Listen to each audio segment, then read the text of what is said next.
In section 6-7, we were talking about polygons in the coordinate plane. And really what we want to do in this section, the primary idea here, is if we are given the coordinates of the vertices, remember vertices are the corners of the polygons, if we're given the coordinates of the vertices, are we able to say what shape we're given? All right, is the given polygon a kite? Is the given polygon a rectangle? All that kind of good stuff. Okay, that's what we're trying to do. And so in order to figure that out, we have to look at three familiar formulas. You're using the distance formula, the midpoint formula, and the slope formula. So the nice thing about this is that they tell us when to use these guys. All right, you're going to use the distance formula to determine whether the sides are congruent or to determine whether the diagonals are congruent. Okay? You are going to use the midpoint formula to determine the coordinates of the midpoint of a side if we need that, but more useful would be to determine whether the diagonals bisect each other. Now the cool thing is to show you that. Why would that midpoint formula tell me if diagonals bisect each other? Well, let's take a look at a rhombus. Because that is one of the properties of a rhombus, is that the diagonals are bisecting each other, correct?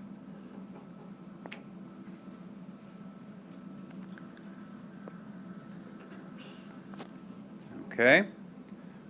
So, if I want to show that my diagonals are bisecting each other, I could find the midpoint of each diagonal. The midpoint of that short diagonal sits right there. The midpoint of the longer diagonal, guess what? Sits right there. And so that midpoint, if it's in the same location, if the midpoint of each diagonal is in the same location, then that means the diagonals must bisect each other. And so we're able to use the midpoint formula to show that. And then lastly, the slope formula will help us determine whether opposite sides are parallel, whether the diagonals are perpendicular, or whether the sides are perpendicular. Okay? We can show perpendicular because that's, like we just talked about yesterday, opposite reciprocal slopes give us perpendicular lines, and therefore perpendicular lines make 90-degree angles. That's great. One of the properties we talked about for quadrilaterals was that sometimes we have angle bisectors, right? Well, are we ever going to be able to show anything about angle bisectors using these three formulas? Again, look at the when to use these list. Did any of those say anything about angle bisectors? Yes. So the midpoint formula says angle bisectors? No, it says segment bisectors. Diagonals bisect each other. There's nothing up there about angle bisectors, so we're never going to be able to show that for this class. I mean, if you take more advanced classes, you'll be able to talk about angles in the coordinate plane. Okay, but we're not doing that here. Furthermore, we know that one of the properties of a parallelogram is that opposite angles are congruent. Are we ever going to show that here? Do any of these formulas talk about angles being congruent then? No. The best we can do, the best we'd be able to do, is show that we have perpendicular sides. The best we can do is show that we have 90-degree angles. But that's it. There is nothing else up here that deals with angles. So don't try to talk about angles in any of these problems. Okay? The only angles we would be able to work with are 90-degree angles. And the only way we can prove that they exist is by the slope formula. Okay? So let's take a look at our first example. Our first example asks us, is triangle ABC scalene, isosceles, or equilateral? And my question to you is, what the heck do those three words mean?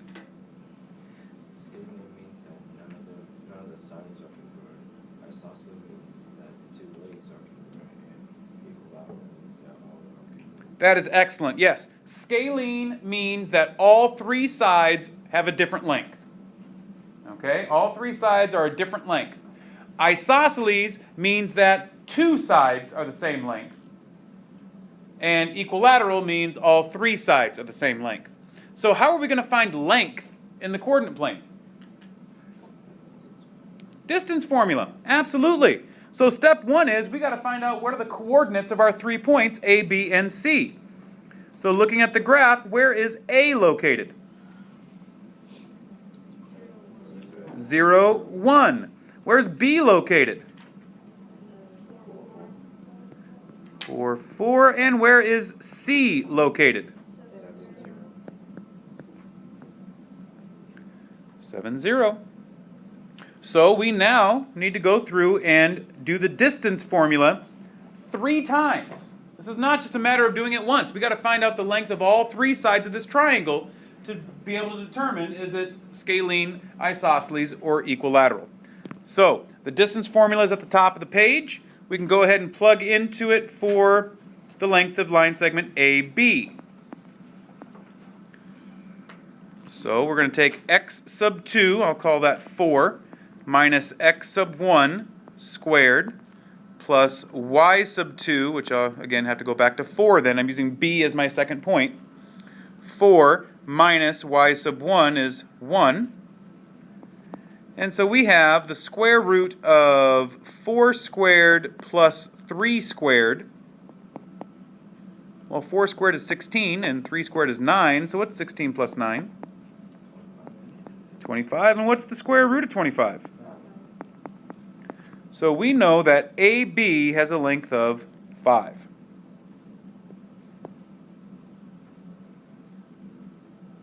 Okay, well, let's find the next side, BC.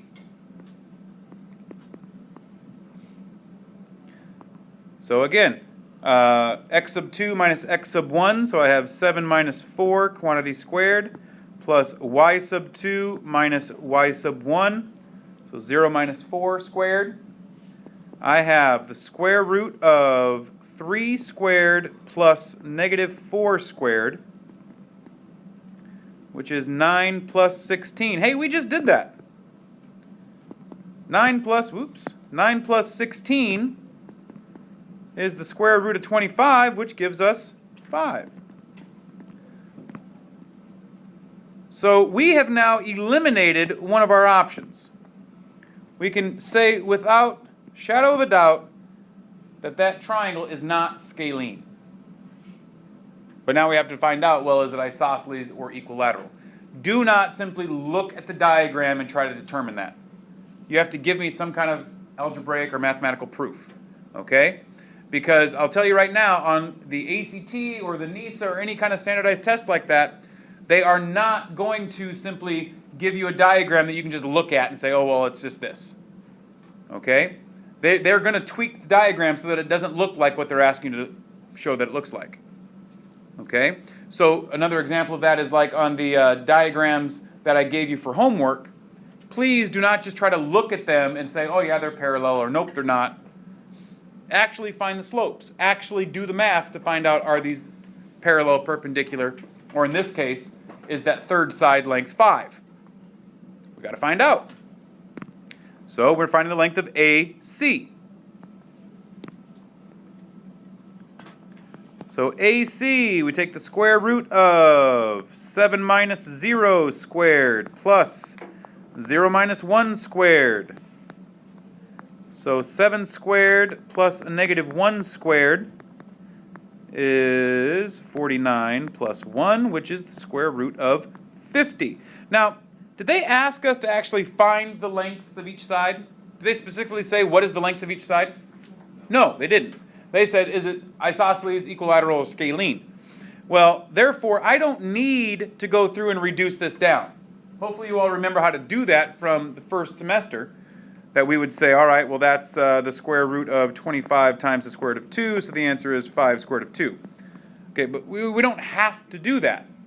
Why don't we have to do that? Because I can see already that the square root of 50 is not the same as 5. Right? I can see that. So therefore, I know that that third side is not 5. Therefore, I know positively that this is an isosceles triangle, not equilateral. Right? Questions on example 1? All right, let's take a look at example 2. Example 2 says, is parallelogram ABCD a rhombus? We want to explain. Well, first off, you might want to dig out your notes from the last unit, or chapter 6 notes, and look at what are the properties of a rhombus. What makes a rhombus a rhombus? Four congruent sides. The diagonals are bisectors of each other, right? And the diagonals are perpendicular. Okay? So for this to be a rhombus, the diagonals have to be perpendicular, the diagonals have to bisect each other, all four sides have to be congruent. Okay? So thinking about that, the diagonals have to be, all four sides have to be congruent. How are we going to go about finding that? How are we going to find out if all four sides are congruent? Distance formula. We have to use the distance formula. And our distance formula, that's kind of a long process if we're doing it 4 times in a row, right? Okay, so let's put that on the back burner for a moment. How would we find out if the diagonals are perpendicular? Slope formula for perpendicular lines. Is the slope formula pretty quick and easy? Especially if it's graphed for us. We can just count, right? Midpoint formula. That would show us if the diagonals bisect each other. And that's not too bad, but really counting slope is easier, right? So let's start there. I'm just saying start with the easiest process, because if it doesn't work, then we immediately know it can't be a rhombus and we don't have to do the distance formula 4 times. Catch what I'm saying? Yeah. So let's go ahead and find the slope of line segment BD. The slope of line segment BD, if I count from B to D, I'm going down 1, 2, 3. So I have a rise of -3, and I have a run of 1, 2. So the slope is -3/2. Let's find the slope of AC. So for AC, starting from A going to C, I count up 1, 2, 3, 4, 5. So I have a rise of +5, and I have a run of 1, 2, 3, 4, 5, 6. All right, cool. So I found my slopes for the 2 diagonals. Are those perpendicular slopes? Are they opposite reciprocals? No, they're not. So if they're not perpendicular, then this is not a rhombus.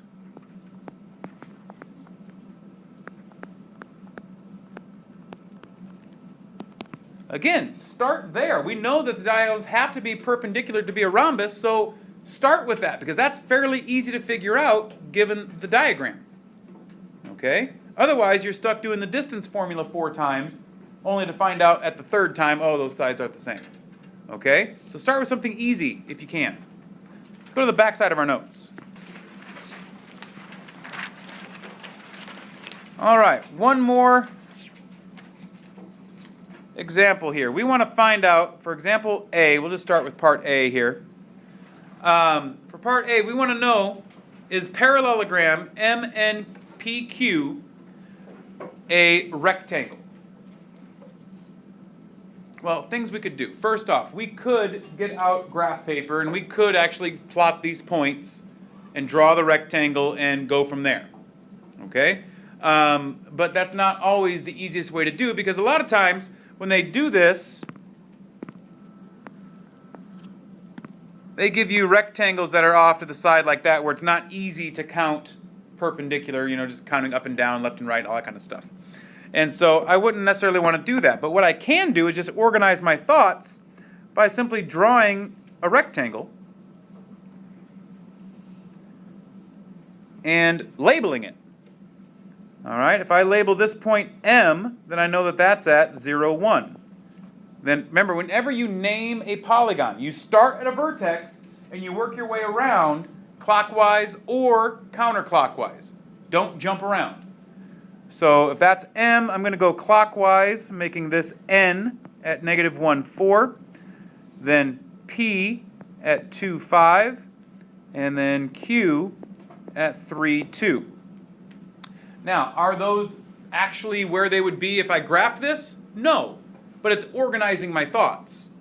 Okay, it's organizing my locations so that I can see where my diagonals are. I can see which line segments should be perpendicular if this is a rectangle. Okay? Because again, if you look back at your Chapter 6 notes, what's the definition of a rectangle? It's a parallelogram, which we already know it's a parallelogram. It's a parallelogram with 4 right angles. So how the heck would I show that I have 4 right angles?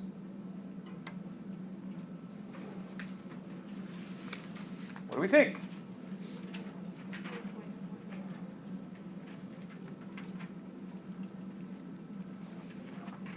Four right angles. What have we worked with today that dealt with right angles? Perpendicular lines. Perpendicular lines form right angles. So how would I show that I have perpendicular lines? Show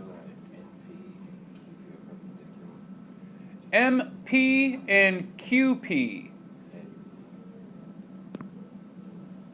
MP and QP. NP, yes. NP, yeah.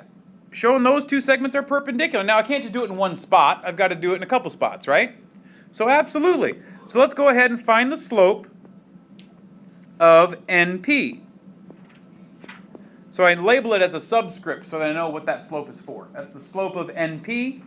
And we use our slope formula, y sub 2 minus y sub 1. So 5 minus 4 over x sub 2 minus x sub 1. So 5 minus, or 2 minus a negative 1 gives me 1 over 3. So our slope of NP is 1/3. Well, then I need to find the slope of QP.